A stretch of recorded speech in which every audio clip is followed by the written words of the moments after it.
Today on Straight Talk Africa, we have two West African heads of state and Dr. Darius, the president of Africare, Liberian President Sirleaf, and Leone President Ernest by Koroma ask for a sort of Marshall Plan to help their economies recover from the Ebola epidemic. That's coming up next right here on Straight Talk Africa.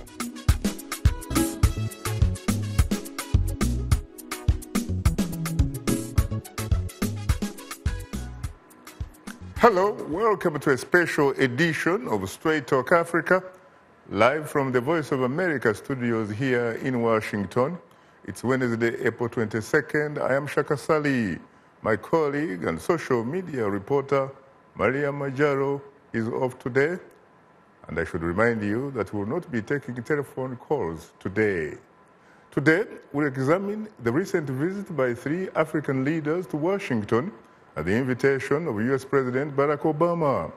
I had the honor to sit down and discuss with the 2 West African heads of state on the progress made in their countries in the fight against Ebola and more. But first, after killing more than 10,000 people in West Africa, the worst of the epidemic appears to be under control. As part of early recovery efforts, the United States, the World Bank, the African Development Bank, and the African Union, as well as other international agencies, continue to support the 3 nations most affected by the virus. My colleague, Paul Ndiho, has more on the story. Welcome, Presidents Sirleaf. The United States government is pledging more assistance to Guinea, Liberia, and Sierra Leone as they recover from the devastating Ebola epidemic. The U.S. pledge came last week when U.S. President Barack Obama hosted the leaders of the 3 African nations at the White House. So I'm going to be looking forward to hearing from them how the United States can stand shoulder to shoulder with them to work hard to take this crisis and turn it into an opportunity to rebuild even stronger than before. Liberian President Ellen Sirleaf was part of the delegation visiting the White House to discuss the fight against Ebola and the progress made in her country and the 2 other hardest hit by the disease. We go back home carrying the message from them that, first of all, their own effort to contain the virus is appreciated, that our own leadership in joining them in this effort was applauded, and that we can count on the international community to be with us as we move, first of all, from containing the virus by getting to zero, ensuring that we build resilient health systems, and that we can now start the process of economic recovery. The World Bank also offered another $650 million to help the devastated countries recover. This new pledge brings the organization's total financing for Ebola response and recovery efforts to $1.62 billion. The world must not let up on efforts to get to 0 Ebola cases in all 3 countries. For as long as 1 case of this deadly virus remains, the countries, region, and the world will remain at risk. Although the economies of the 3 West African nations remain in bad shape, the African presidents thanked the international organizations, including the UN, World Bank, the International Monetary Fund, and other nations for sending millions of dollars and thousands of people to help fight Ebola. However, Sierra Leone's President Ernest by Koroma says there is still work to be done. The road to 0 could be bumpy, and it has always been bumpy. So we urge that we remain coordinated in our drawdown plans.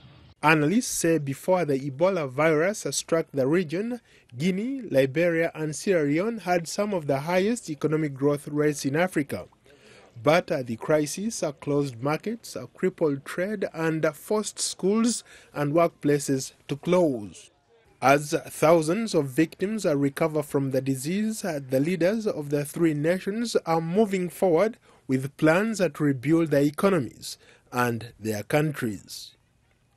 Paul Ndiho, VOA News, Washington. And thanks, Paul, for that report. President Ernest Koroma of Sierra Leone was one of the leaders who was invited to the White House meeting. Well, this is a special edition of Straight Talk Africa with Sierra Leonean President Ernest Koroma. You had an opportunity to meet with President Barack Obama. What did you talk about? He invited us to provide reassurances to us that he was very pleased that he initiated a process to support us in the fight against Ebola. And he was very happy that America participates in a manner in which they participated. And his thrust was to assure us that he is still with us, committed to continue the fight until all of us get to zero and get out of Ebola. And he's also prepared to provide support to us in our recovery programs and our post-Ebola economic development proposals. Talking about economic proposals, can you talk to us about how Ebola has been able, for example, to impact on things to do with trade, business, and even things to do with tourism, for example? For my country, Sierra Leone, as a result of the Ebola, most businesses shut down. A good number of the mining companies ceased operations. Flights were cancelled to the country. Tourism was almost brought to a standstill. And even within the country, businesses that we are operating scaled down substantially. We talk about help from the United States, help from the European Union or European countries and what have you. What about Africa? Can you talk to us a little bit about Africa's response? Well, I must say that we also received response from our African brothers and sisters. The AU responded and provided support to doctors and other health officers that are still out there working and helping in the treatment centers, the laboratories. South Africa provided a laboratory. Nigeria and other African countries provided health officers. So I must say that they responded not only to Sierra Leone, but to all of the countries that are affected. And funds were also provided through the AU and other sister countries. So yes, there was some response that came from our African brothers and sisters, which was appreciated. What about the role played by the African Development Bank? The African Development Bank played a very important role. In the first place, it was the president of the African Development Bank that first visited when a good number of other high-ranking officials were shying away to visit. He provided that leadership, and following his visit, a good number of other heads of other institutions and organizations dared to visit. And it's not only the visit, but they provided a lot of budgetary support and other financial support to support programs and other services that were offered by institutions who could not fund the services that they provided. What about the healthcare system? What lessons have you learned out of this situation so far, so that you can improve the healthcare situation in your country and indeed really around the region and the continent for that matter? When Ebola struck, because of the unique nature of Ebola, and because of the fear people had not to expose themselves to equally sick people, a good number stopped seeking medical attention from the hospitals and clinics. Mm-hmm. But I think one of the lessons we have learned, which we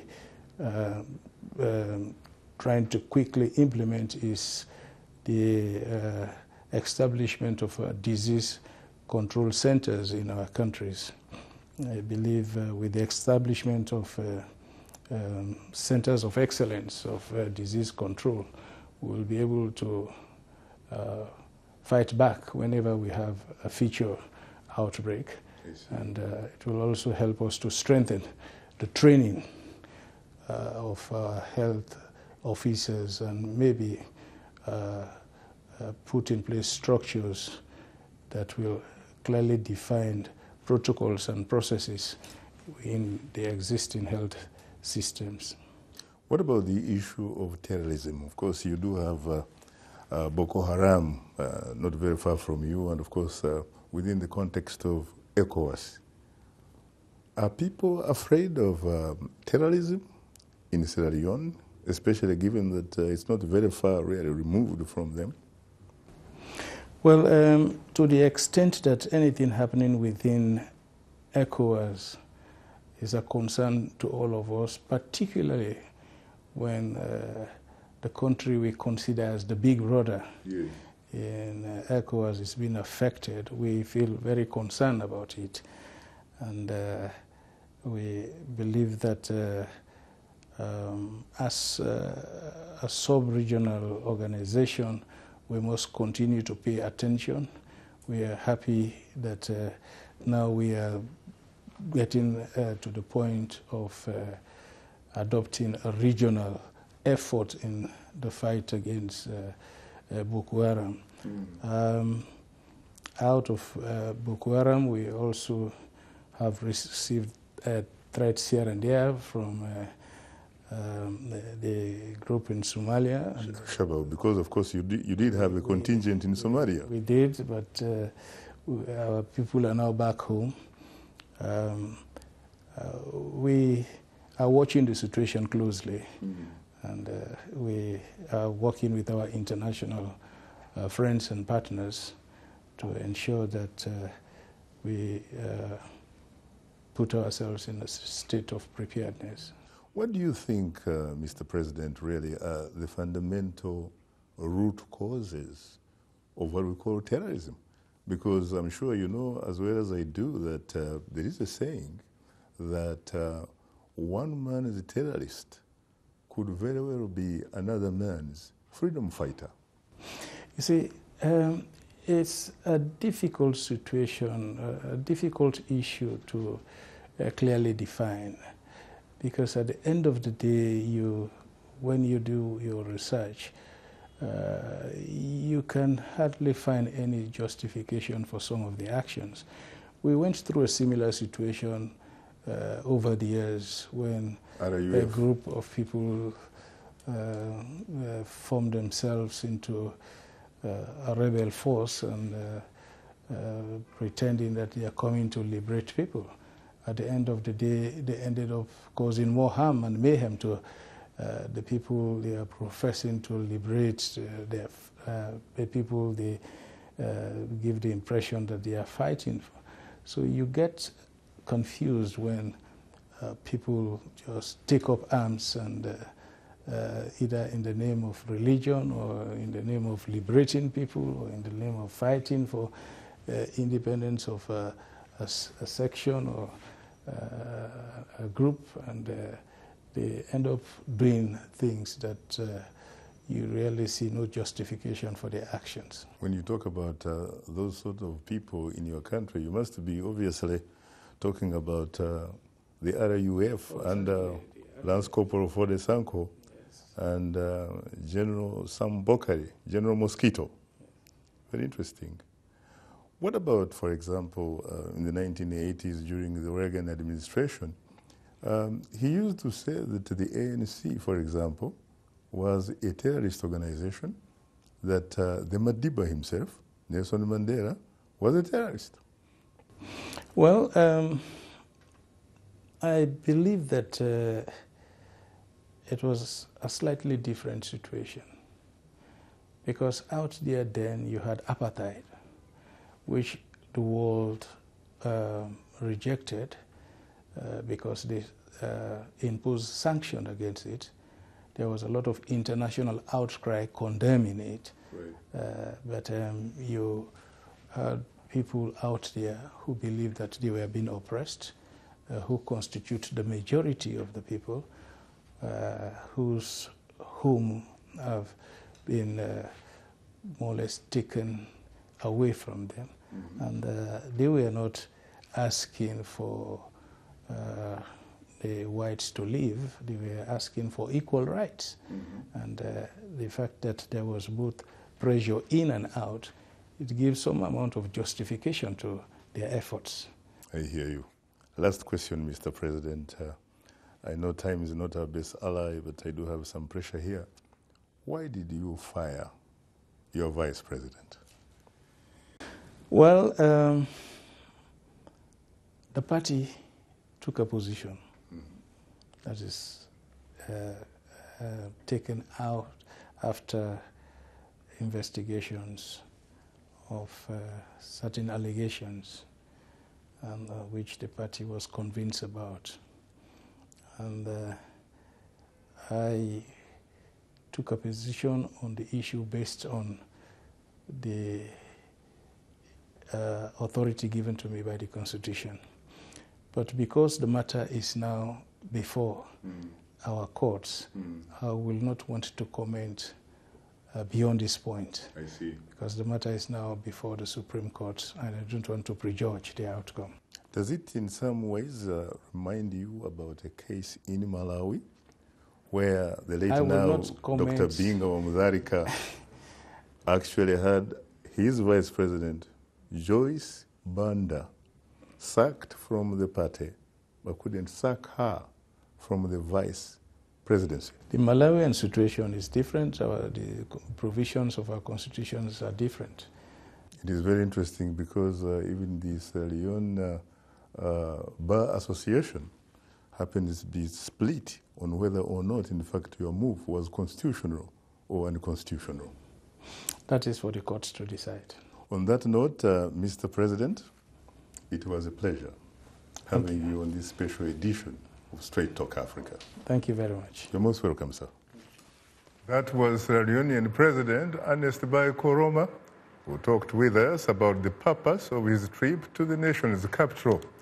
Now we'll pause for a short break, but we would like to remind you that Straight Talk Africa is now on the social networking website Twitter, and we are tweeting live. Follow us at VOA Shaka. That's VOA Shaka, and join in on today's discussion with your questions and comments.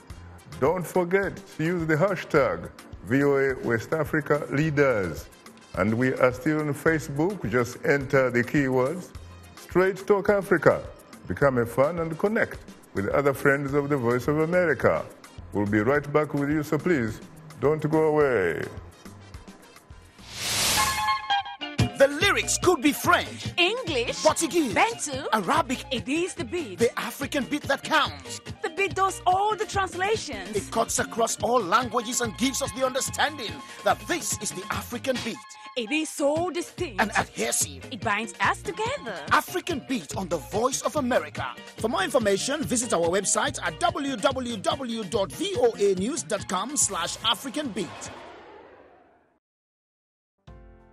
Sia Nyama Koroma, the First Lady of Sierra Leone, speaks to VOA on the Ebola crisis.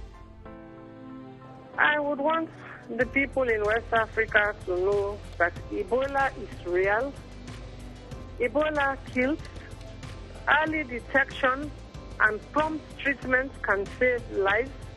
And I'm asking our people not to victimize or stigmatize survivors. Ebola is a challenge, but together we'll all be able to overcome it. That was Sia Nyama Koroma, the First Lady of Sierra Leone, speaking to VOA Africa on the Ebola crisis. Welcome back. We now move to my exclusive interview with Liberian President Ernest Sirleaf and Dr. Darius, the President of Africare. I am profoundly honored and exceedingly humbled to have the opportunity to host you, Madam President, for the first time face-to-face, because I have previously conducted some interviews with you via telephone link-up. So it's really a very, very unique pleasure for me. And you're most welcome to Washington. And of course, Dr. Darius, it's equally a pleasure to meet you again. And I look forward, of course, to meeting you later this evening.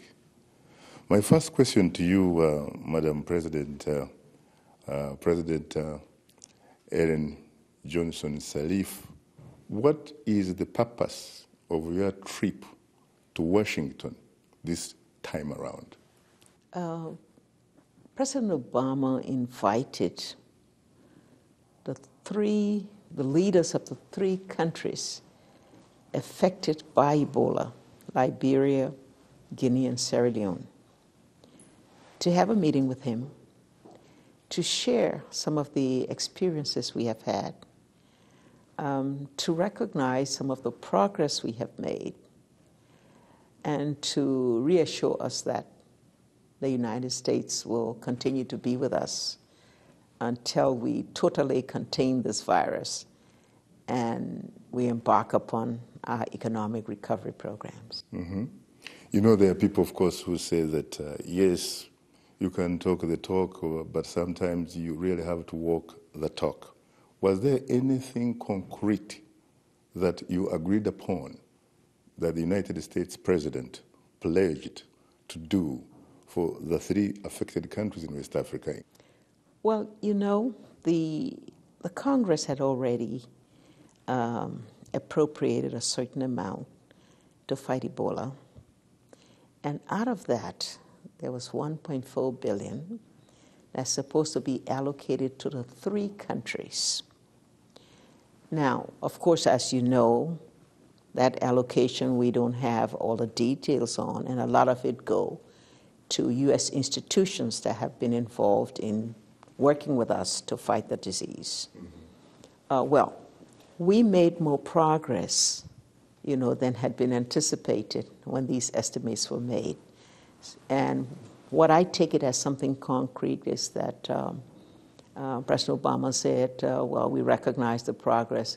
What we'd like to do now is to see how some of that allocation, you know, that may not be used can now be shifted to support your economic recovery program. Now, I don't know the details of, you know, the role of Congress and all of that in these allocations, but I took his commitment as very positive and, you know, and very concrete. So would it be fair then to say that the meeting really met your expectations? The meeting met our expectations. He was very firm in his statement of support. If I may just use a phrase he used, he said, I would like for the United States to make your three countries successful coming out of this dreadful disease. And I think that's a strong statement. I see. Well, you also had meetings with the World Bank, the International Monetary Fund, and I gather that you had requested for anywhere between $5 to $6 billion. How did that meeting go? Because reports suggest that the World Bank actually has agreed to offer $650 million. Well, let's put this in context. We said we'd like to see what we call a Marshall Plan. A Marshall Plan means a pooling of international resources toward the objective of helping the three countries on their economic recovery road. Our rough back-of-the-envelope estimate came to about $8.8 billion, $4 billion of which is a regional program, and the other $4 are attributed to the three countries' national development program. We knew that this is an indicative program. We also knew that we already have, all three of us, national programs for which commitments and pledges have already been made for different types of programs that are very consistent with the overall program that we had formulated. And so we're looking at taking some of the existing commitments that come from not just the World Bank Group, but our European partners, our other multilateral partners, African Development Bank, International Monetary Fund, the whole range of supports. Taking that and then looking for additionality that will take us to this amount. So when the World Bank said 650 million, that is additionality because the bank had already made commitments to each of us in this fight for some of our program and to each of us in our own development, national development programs. Mm-hmm. And so, sometimes, it takes a while to take all of these big numbers and, unbundle them and put them in a different thing. But we think what was more important is that the response to our call was positive.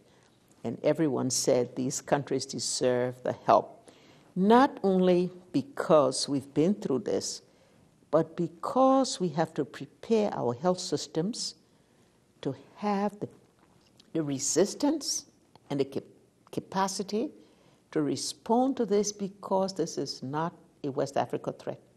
It's a global threat, and you know what happened in this process. And so we like that positive response, and I think the Washington Post today said it well when they said the three countries deserve this support. You deserve a sort of Marshall Plan, in other words. Yes, we do. Yes, we do. We have a long partnership with all of the institutions in that room. We all had made a lot of progress, and we're really growing very well. All three putting our natural resources to work. And the Ebola is something we did not invite, we did not know. And so the fact that it undermined our economic progress tell us that, and the fact that we went to work and avoided it becoming a global catastrophe, through our strong efforts. And so we think the world coming to us enables our three countries that are naturally well endowed to be strong again, to preserve peace and stability in the region, and to make our own contribution to global peace and development. You mentioned healthcare, the healthcare situation, the healthcare system. Talk to us about service delivery in your country. Talk to us about education, because only recently schools were reopened. Is that correct? That's correct. Can you give us a very brief report card on that? Well, first of all, our healthcare system was exposed in terms of its fragility as a result of this disease. And it just told us that we did not have enough of the capability in terms of trained doctors, nurses, and healthcare professionals. We did not have healthcare facilities that were up to date. And so we didn't have the systems of infection control that would have minimized the spread of this disease. And so one of the lessons learned from this is that we've got to build those healthcare systems that have the capacity to respond effectively to infection. And this is why we're working with U.S. institutions such as the Center for Disease Control, the National Institute of Health, and others in the UK and others that are helping to build those systems. It would take a lot of training because the patient-to-doctor ratio in all of our countries are woefully small. We just don't have the doctors, we don't have the nurses. Our education system also has a lot to be desired. Bear in mind, in the case of Liberia, we had a generation because of our civil conflict, that did not have the opportunity to go to school. And so our teachers and all left the country. Most of those who were teaching in the schools were volunteers who did not have the qualification. The training of teachers is not a quick fix. It takes years to train. And so the educational system is quite weak. Our plan, again, is to get the support to reinforce that system by being able to recruit, support from other African countries, that have a surplus or that, as we did in the case of Ebola, when many of the African doctors and health professionals really came and joined us. I saw some from my country, Uganda. Absolutely. Oh, there's a wonderful Uganda woman doctor who really performs so well. So we hope that we'll be able to attract some teachers to strengthen our system, and our economic recovery plan has education as one of the key target sectors. Simply because you've got to be able to, if you have the health system and you have other things, but you don't have trained people who are able to deliver, to understand and to deliver it, then you still have trouble. So, you are tuned into this special edition of Straight Talk Africa. When we return, we'll bring you more of our exclusive interview with the Liberian President, Ernest Sirleaf, and Africare President, Dr. Darius. We'll be right back with you, so please, don't go away. We are able to touch on things that are important to people on an everyday basis. We hope that our viewers are getting inspired when they watch our show. They're getting a view of the world from a different perspective, things that perhaps are not in their immediate vicinity. Today, I could put in on the show something that is a little different, a little unique, and this gives me that inspiration to come to work. President Obama recently delivered a statement to West Africans in support of the international fight against Ebola. On behalf of the American people, I want you to know that our prayers are with those of you who have lost loved ones during this terrible outbreak of Ebola. Along with our partners around the world, the United States is working with your governments to help stop this disease. If you feel sick with a high fever, you should get help right away. Because with prompt treatment in a medical center, nearly half of patients can recover. Stopping this disease won't be easy, but we know how to do it. You are not alone. Together we can treat those who are sick with respect and dignity.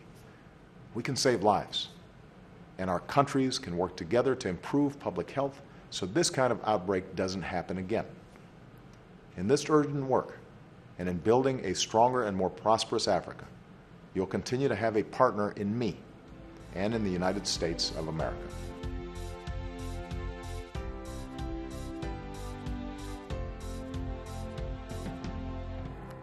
Welcome back. We continue with more of our exclusive interview with the Liberian President, Ernest Sirleaf, and the President of Africare, Dr. Darius. Let's talk to Dr. Darius, the President of Africare. You've done some work with Liberia. Can you update us on that? Africare has been working in Liberia since 1992. Since 1992 and uninterrupted throughout. We have been there for the long haul, and we are committed to Liberia for the very long term. I participated in discussions yesterday with the international community around the recovery plans for Liberia, Guinea, and Sierra Leone. And I heard something very important from the international community, that the plan Liberia has is a very solid plan, that it is a plan that has been vetted by them all, and they recognize the impact that plan will have in positioning Liberia's healthcare system, its economic recovery for the future. Africare's role when Ebola hit was to strengthen the healthcare system at the community level. That's what we have been doing since 1992. So our immediate focus was on containment, supporting frontline community health workers, supporting safe burials, behavior change, messaging around how you contract the Ebola virus. At the same time, we focused on keeping hospital and health clinics open to be sure that people were getting the care they needed for non-Ebola related diseases. As we look ahead to the future, in every area that's in Liberia's plan, Africare intends to play its part. Mm-hmm. Are there any specific issues or problems that you have encountered in the process? And if so, how have you or were you able to overcome them? Well, I will tell you, thanks to the very strong leadership of the government of Liberia, we were able to become a part of the National Ebola Task Force and addressing issues as they arose around logistics. So we went out and mobilized private funding to provide equipment, personal protection equipment, infection prevention and control equipment and materials to frontline health workers across Liberia.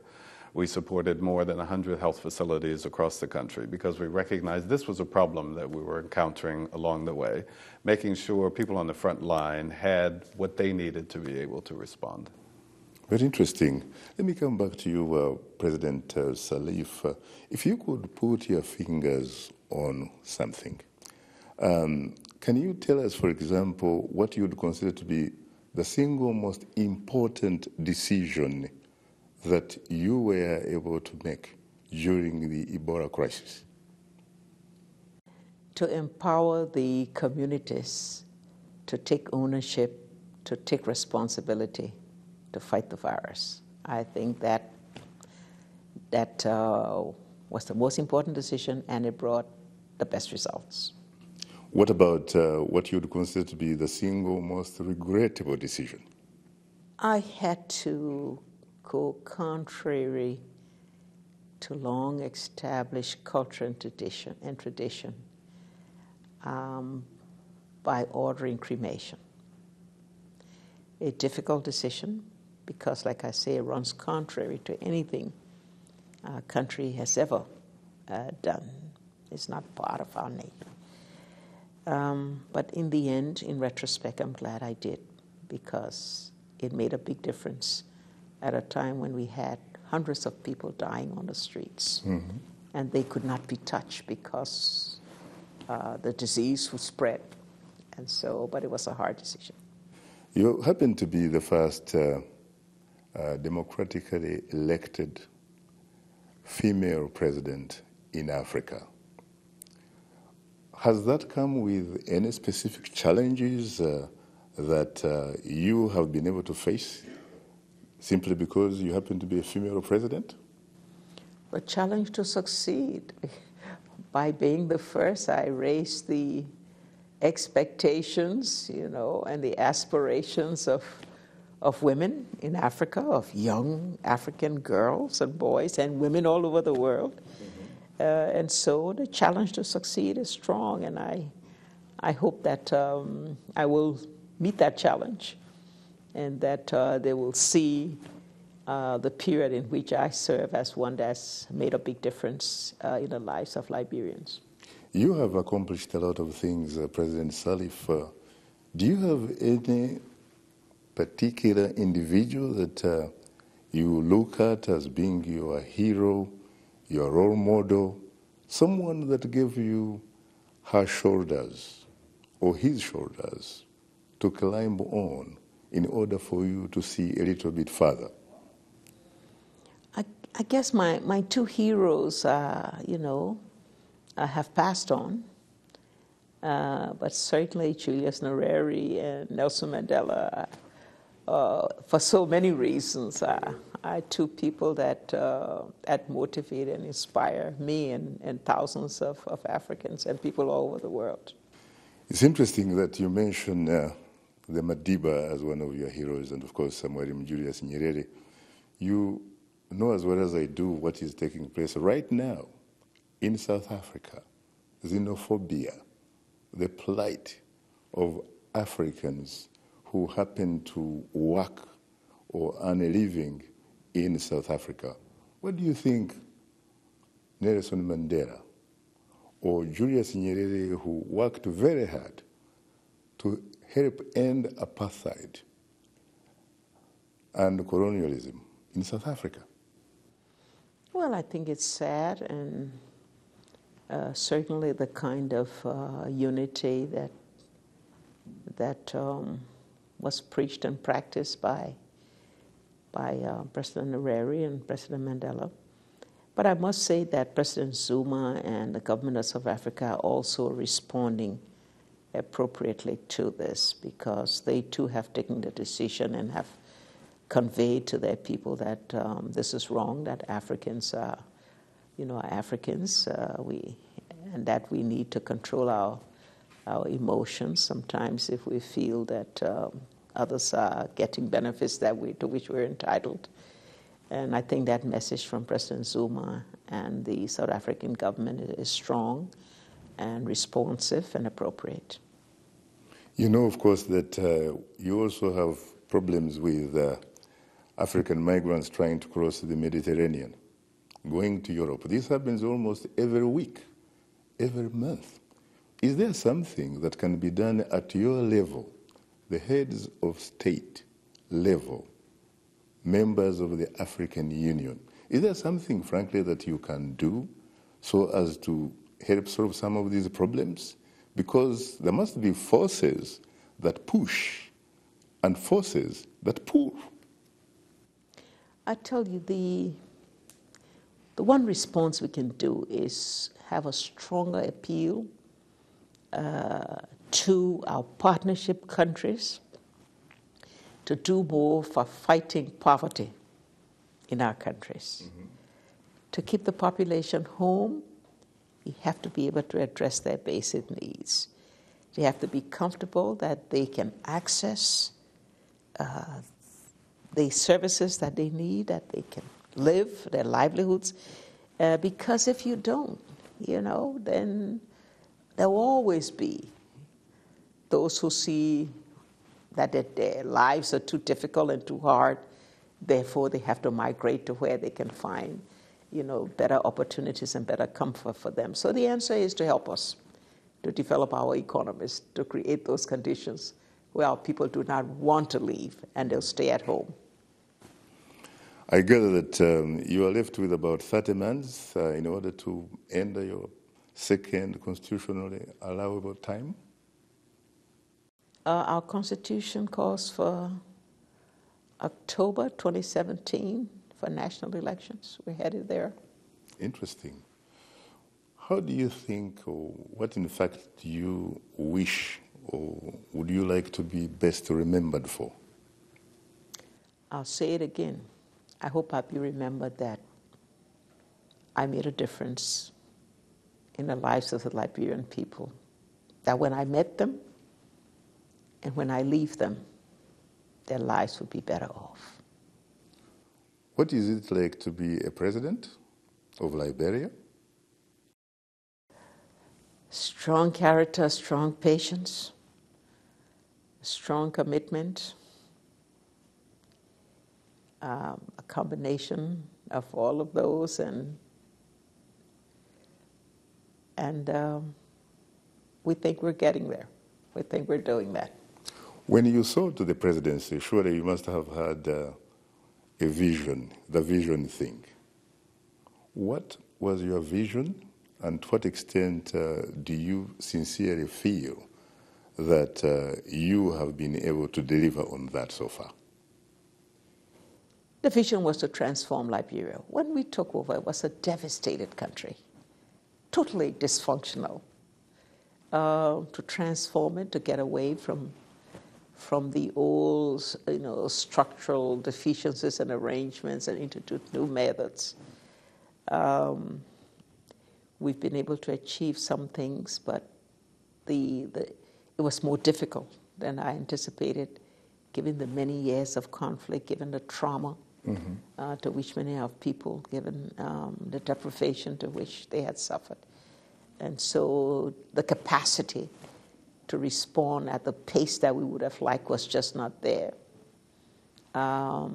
Changing the attitudes of people who for a long time have resorted to extortion and violence to achieve their aims. But we've come a long way. And like I say, we haven't achieved everything that the country has the potential. But what we've achieved is absolutely, as recognized by everybody, astounding. You cannot rebuild a country so devastated over years of conflict in 10 years or 12 years. It takes decades to do it when everything's broken and you've got to fix everything. We're very pleased with the progress we've made, and we think Liberian people in the world are recognizing that, and will recognize it even more when our administration ends. There are a lot of your colleagues, when it is about time to end their terms, basically what they do is do what some characterize as engage in constitutional, political, the shifting of political constitutional goalposts. Is that something that you could even remotely think about? Our Constitution forbids it. Our people won't allow it, and I don't want it. So the answer is no. What do you intend? No idea in that direction. What do you intend to do after the presidency? Oh goodness, the world's my territory. Yeah. Well, you of course you are even in Nobel Peace Laureate. First of all, maybe I'm into farming anyway. Maybe I'll just go sit on the farm. Very interesting. I'm growing oil palm, so I'll be able to make palm oil and sell it to you. I like that. You are tuned into a special edition of Straight Talk Africa. We'll pause for a short break, and when we return, we'll have more of my interview with the Liberian President, Ernest Sirleaf, and Dr. Darius, the President of Africare. Just a reminder that we appreciate all of your social media feedback. Please keep them coming. Now let's take a look at what's on tap for next week's program. Next week on Straight Talk Africa, the challenges African migrants face. Xenophobia in South Africa, and hundreds fear dead and drowned when their boat capsizes off Sicily. That's next week, right here on Straight Talk Africa. If you like today's show, please write and tell us what you think or give us some suggestions. Be sure to tell us what station you're tuned into. Our address, Straight Talk Africa, Voice of America, 330 Independence Avenue Southwest, Washington, D.C. 20237 USA. Or send us an email at africatv@voanews.com. Log on to our website at voaafrica.com. Or post your comments on Facebook. Keywords Straight Talk Africa.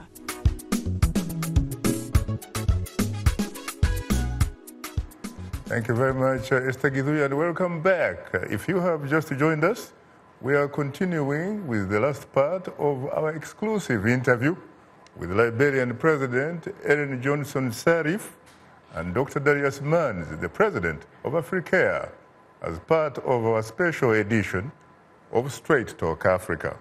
Let me come to you, Darius. We were aunties today that you are honoring one of Africa's most accomplished public servants, Dr. Donald Kaberuka, the President of the African Development Bank.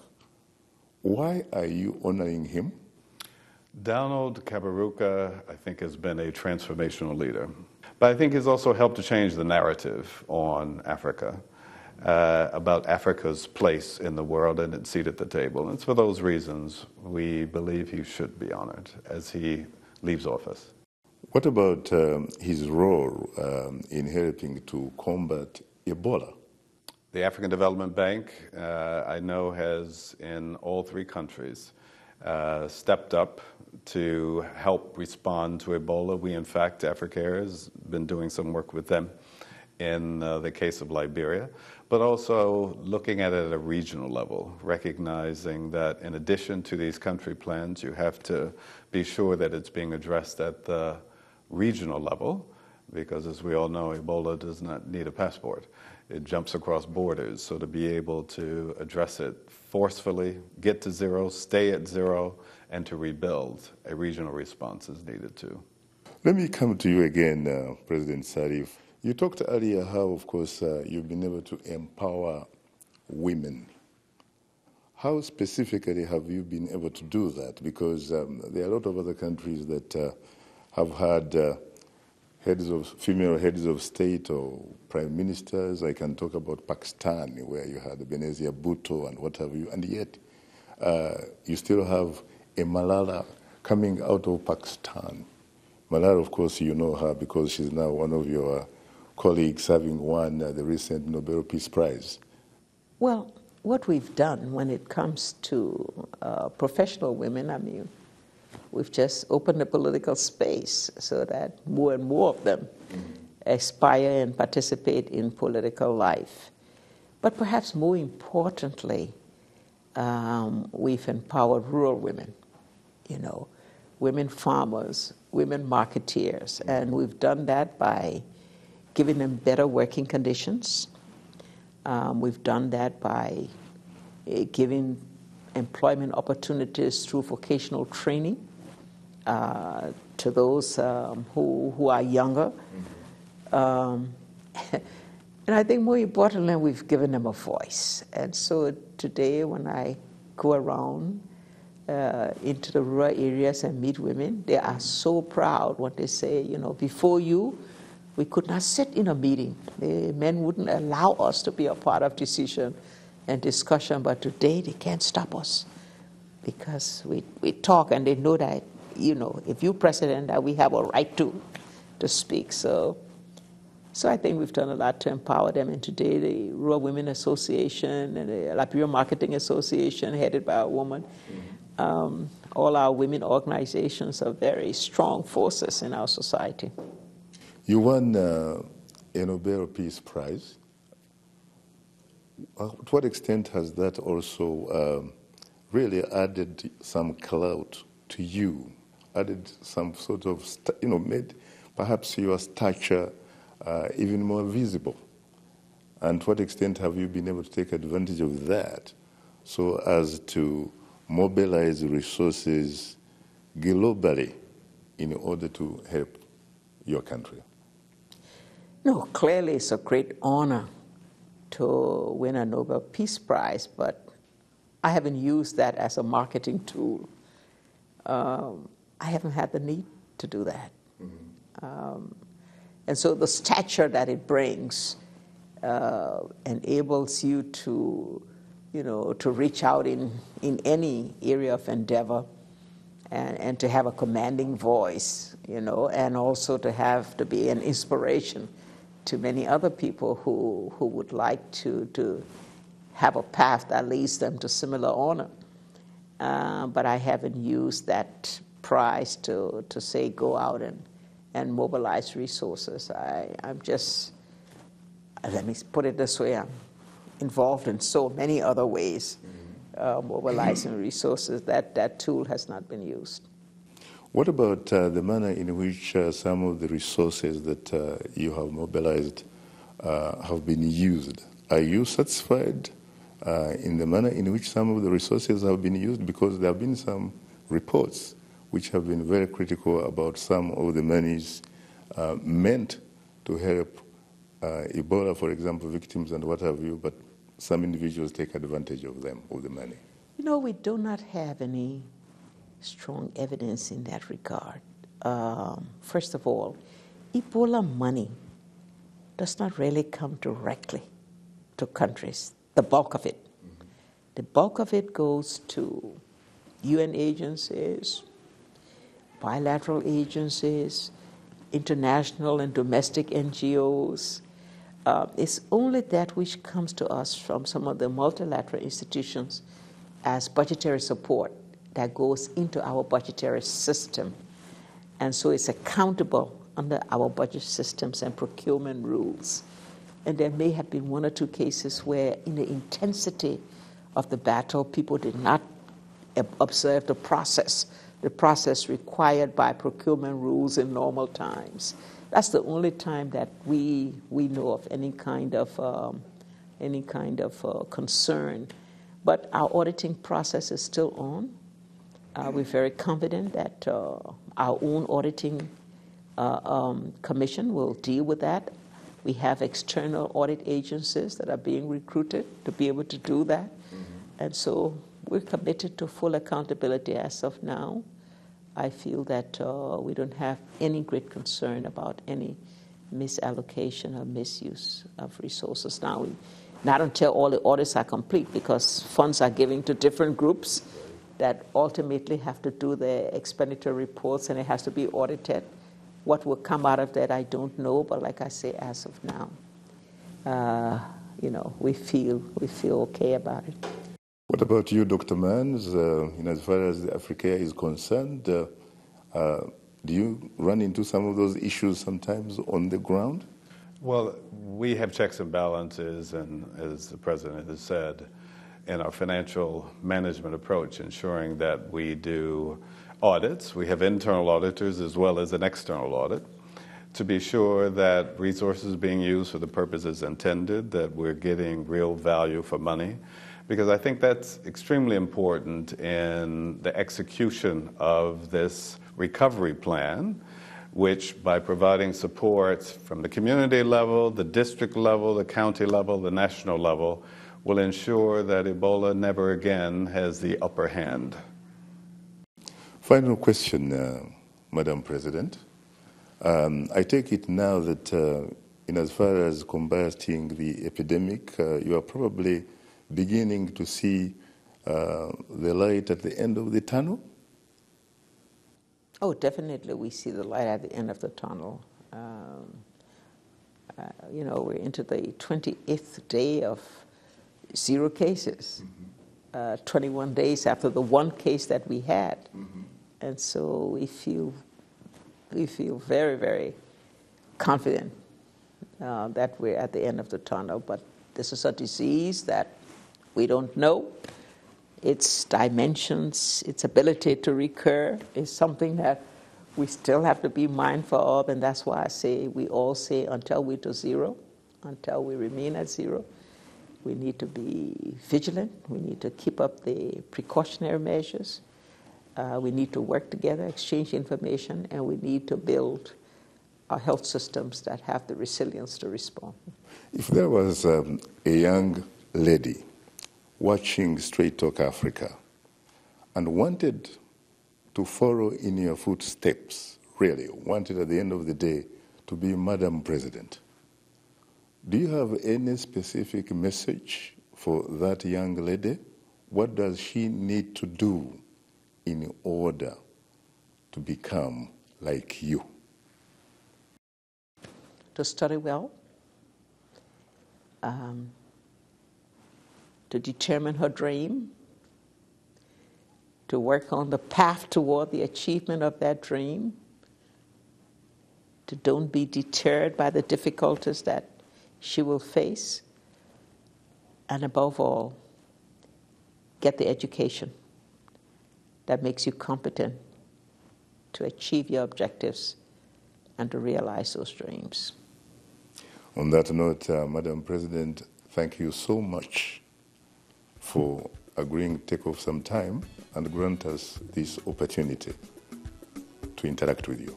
Thank you. You're most welcome. We'll have to stop right there. On behalf of the Voice of America, thanks for tuning into this special edition of Straight Talk Africa. In the meantime, get better, not bitter Africa, and please remember to keep the African hopes alive.